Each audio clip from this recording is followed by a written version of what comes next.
최근 리모델링을 추진하는 아파트 단지들이 늘고 있습니다. 낡은 시설을 개선하고 아파트의 가치를 높이기 위해서인데요. 그렇다면 재건축과의 차이점은 무엇이고 또 어떤 점을 고려해야 할까요? 김진재 기자가 취재했습니다. 지은 지 25년 된 양천구 목동의 한 아파트. 리모델링 사업 추진에 대한 주민 설문이 진행 중입니다. 재건축 연한을 채우지는 못했지만 시설 노후로 주민 불편이 커지자 아파트 리모델링을 고려하고 있는 겁니다. 주차 문제도 지금 현재 심각한 편이고요. 그다음에 시설들이 노후화돼서 나타나는 그 여러 가지 불편한 사항들이 나타나고 있고, 여러 가지 면에서 좀 어떻게 보면 이 불편한 점을 개선할 필요가 있다. 양천구 아파트의 약 60%는 준공 이후 20년 이상 된 아파트입니다. 시간이 지날수록 시설 노후와 주차 문제 등 주민들의 불편이 커지고 있는데요.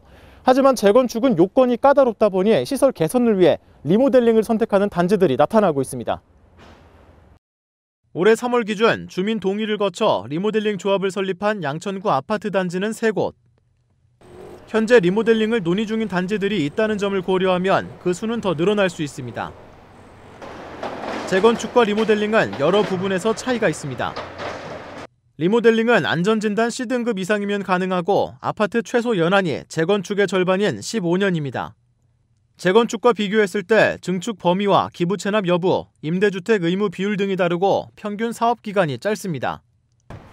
리모델링 조합을 설립하기 위해서는 단지 전체 주민의 3분의 2 이상, 동별 주민의 절반 이상이 동의해야 합니다.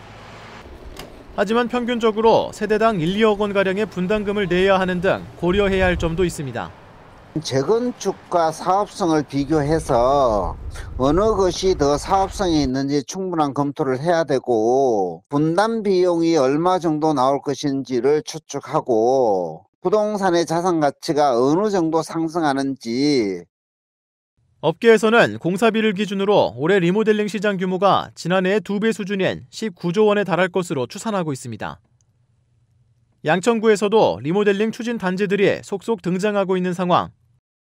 실제 사업이 진행되면 주민 입장에서는 분담금 지불과 함께 사업 기간 동안 거주지가 바뀌는 만큼 사업 동의 전에 이런 부분들을 꼼꼼히 검토해야 합니다. 헬로티비 뉴스 김진재입니다.